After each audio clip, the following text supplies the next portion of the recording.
Hello, everyone, and welcome. My name is Ryan Bradshaw, and I'm an instructor with Wayne Community College. I was asked to give a brief talk on ethics and artificial intelligence. I teach ethics in the business program, and it's important to talk about ethics in any context, but especially important as we go through the next evolution of technology into more and more sophisticated artificial intelligence. The approach for this lecture is basically a philosophical approach, meaning that I'm going to leave you with some questions to ruminate on, and I hope that it leads to some good ideas. I'm going to begin this lecture with a few quotes.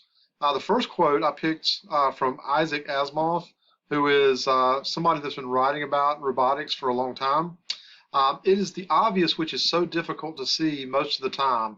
People say it's as plain as the nose on your face, but how much of the nose on your face can you see unless someone holds a mirror up to you? So think about that. The next quote is also from Asimov. You just can't differentiate between a robot and the very best of humans. That's another thing to think about. And the last quote I picked is from Ray Kurzweil, who's an author and inventor, who's had several books come out about artificial intelligence, and I'm going to talk about some of those in a moment. But artificial intelligence will reach human level by around 2029. Follow that out further to say 2045, we will have multiplied the intelligence, the human biological machine intelligence of our civilization 1 billion-fold. So that is very interesting kind of forecasting that's going to happen over the next few decades. And if you think about in my lifetime, I remember the beginning of the internet. And when the internet began, who could have known that it would become what it has? And who knows what the next 10, 20, 30 years are going to look like. Right now, the hot button thing everybody's talking about is the metaverse, where we live inside this virtual reality and interact very similar to the movie Ready Player One, or The Matrix, where you go inside a virtual reality and interact. So who knows what's coming on the horizon? Something like that, more than likely. All right, so the thing I wanted to start off with, I actually wrote a blog post when I was asked to give this lecture to kind of put down some ideas I had about it. So I'm going to start off by reading this as a precursor, and then we're going to go into some questions to consider. So the title of it is Explaining Ethics to Robots. Robots have always been fascinating to me, whether it's Johnny Five or Terminator or Data from Star Trek: The Next Generation. I've always loved stories about robots. And many tales of robots have a theme similar to an old tale about our friend Pinocchio in his quest to be a real boy. Robots in fiction often have this quest to be more human, to understand our emotions and why we do the things we do. Will real robots also seek humanity? Having to explain things to a robot is not an easy task. We have a difficult time describing things to each other as humans. Things like, what is love? What is art? Why do you feel the way you do? These are very existential questions. What is it about us, that makes us us? And we've been toiling with these questions for millennia. So why is this right and why is that wrong? These are ethical considerations that we have to be able to explain to robots. So to a robot, even a highly sophisticated one with artificial intelligence, understanding something to be true is easy, but understanding why something is true is very difficult. As an example, I can explain to a robot why that people love each other, but understanding why that is so is difficult. I have a son, very young, and he asked me questions like, last night he asked me, where do potato chips come from? And I said, well, they come from potatoes. Why do they come from potatoes? Or where does the potato come from? And early stage AI is going to have a lot of that childlike mentality. We know as humans that it is universally wrong to do certain things. It is wrong to kill, lie, cheat, steal, and otherwise hurt living beings. We know this from a deep feeling we have inside. We feel bad when we violate these universal ethical codes. How does a robot feel about these ethical codes? Can a robot really feel if they can really think? Is it wrong to harm a robot if they are sentient beings? How does all this fit in our own ethical codes? These are difficult questions when facing ethical dilemmas as a human. It's often not black and white as to the correct choice to make. The circumstances create different contexts.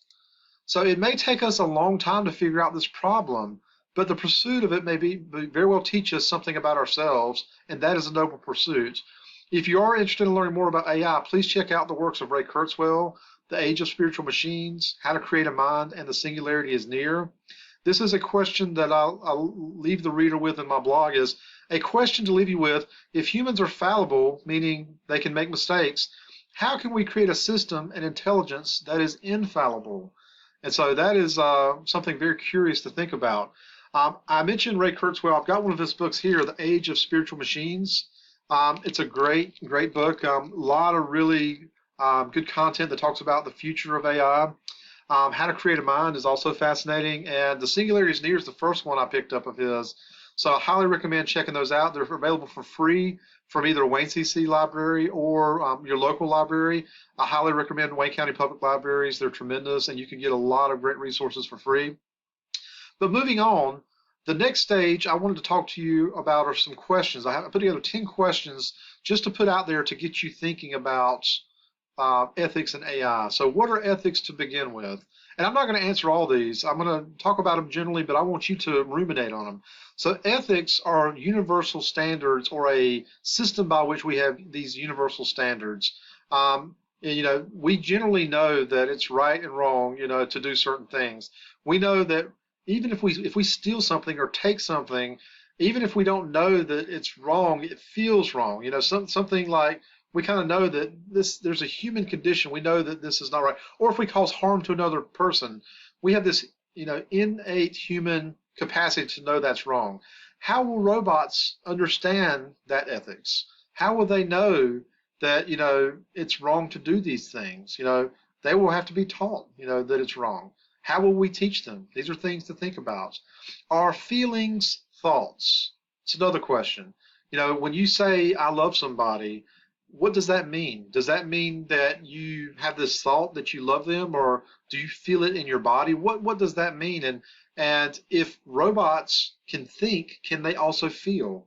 Because a lot of feelings come from thoughts. When you think about something sad, you think about a sad movie you've seen or a sad moment in your life, you feel a certain way because you thought of that thing. Or if you think about a great day that you had recently or a great meal that you enjoyed, you feel tremendous.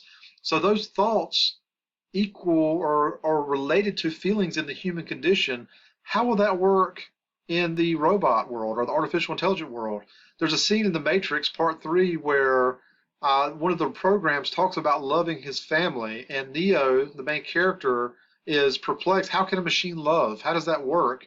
And the machine says, love is a word, is an association by which we derive meaning. And the machine has evolved enough to understand that association, what that means. What's the difference between the way the machine associates that word and the way that humans associate that word? Very deep philosophical questions. Can you think without feeling? That's another question. So, can we think without feeling?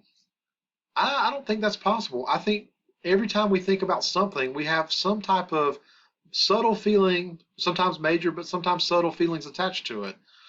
Can you be truly objective and completely unbiased? These are things to think about. Next question. Are humans infallible? I spoke about this briefly before. The answer is obviously no. We are very much fallible. We make mistakes. We drop the ball. We fumble. We stumble. But we get up and try again.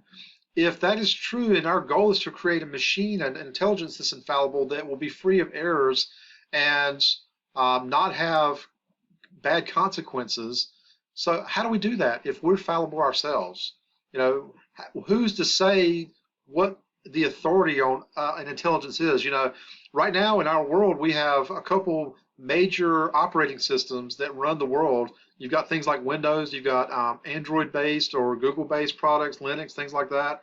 Then you've got Apple's OS, and there's other ones, but for all intents and purposes, some of these major OSs operate the world. So who's to say what the AI OS is going to be and what lens they're going to look through the world and perceive it? So these are things there's ethical considerations there. Who gets to create the dominant OS and AI? And that worldview that they have will be from that dominant society or company or organization or government. And who's to say what that AI should be, what it should look like, how it should think? Very, very much an ethical consideration. What is personhood? So in business, we have this thing called personhood status, where a corporation has personhood status. They are a legal person. They're not a real person, but they are a legal person, and they have some rights and privileges that individuals enjoy. Will machines that are sentient also have personhood status? And if so, if they are considered people, what rights and privileges do they enjoy? Will they have the same rights that we enjoy as humans in the Bill of Rights? That's something to consider and think about.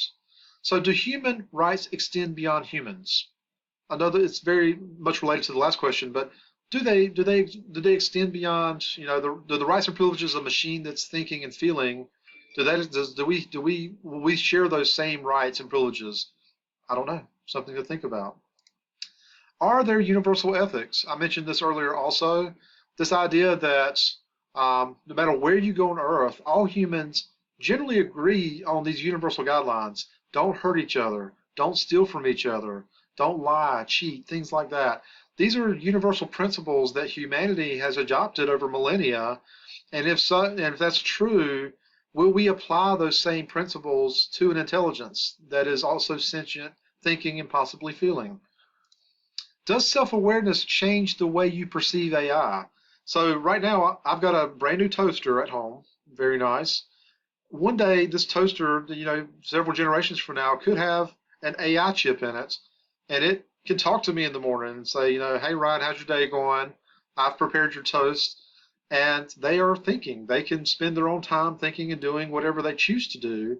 So does that change the way I perceive that machine? I think it would.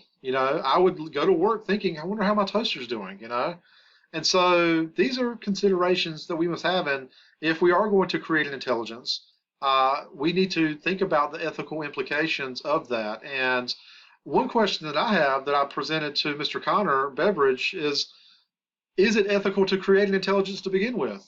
I'm not saying yes or no. I'm a fan of AI. I like the idea, but that's something that you should think about. You should ask, is it even ethical to do this to begin with? The ninth question, what does it mean to be human? This is a fundamental question that you need to ask yourself and think about, because when a machine becomes self-aware and starts thinking about things in these contexts, it will eventually ask itself, what does it mean to be a machine? And if I'm striving to be a human or have human-like qualities, what does that mean? And so you need to think about things through your own lens, but also try to think about it through the lens of a new intelligence, an artificial intelligence. The 10th question, can a machine be more human than humans? What does that mean? So if we have this ideal that we strive to be as humans, can we create a robot that meets that ideal? Can it be more humane or human than human beings would be? Would it make better decisions? Would it be more ethical?